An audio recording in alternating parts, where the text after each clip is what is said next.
একদিন মেয়েটি তার দাদাকে বলল, দাদা আজ তো আমার জন্মদিন, আমাকে ওই কেকটা কিনে দে না রে।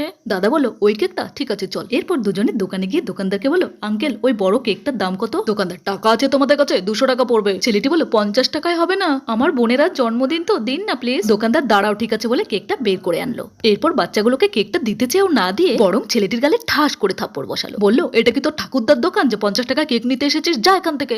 ভাই বোন কাঁদতে কাঁদতে বেরিয়ে গেল। এমন সময় এই লোকটি তাদেরকে আবার নিয়ে এলো দোকানে, আর দোকানদারকে বলল, 200 টাকা দামের কেক দিন তো। দোকানদার 500 টাকার নোটটা নিয়ে 200 টাকা দামে একটা কেক দিল আর পকেট থেকে 300 টাকা ফেরত দিল। লোকটি কেক নিয়ে মেয়েটিকে বলল, নাও মামুনি তোমার বার্থডে কেক। এরপর দোকানদারকে 100 টাকা দিল। দোকানদার বলল, এটা কিসের টাকা? লোকটি ঠাস করে থাপ্পড় বসালো গালে। বলল, এই ছেলেটিকে যা মেরেছেন তার টাকা, এই নিন আরো 200। দোকানদার, এটা আবার কিসের? এরপর লোকটি দোকানদারের কলার ধরে বলল, এরপর থেকে এখানে কোনো গরিব বাচ্চা এলে তাদেরকে মারবেন না, এই টাকা থেকে কেক দিয়ে দেবেন। এই বলে লোকটি বাচ্চা দুটোকে নিয়ে সেখান থেকে চলে গেল। বন্ধুরা, তোমাদের কি মনে হয় লোকটি কি ঠিক করেছে? ঠিক করে থাকলে ইয়েস লেখো, না হলে নো লেখো।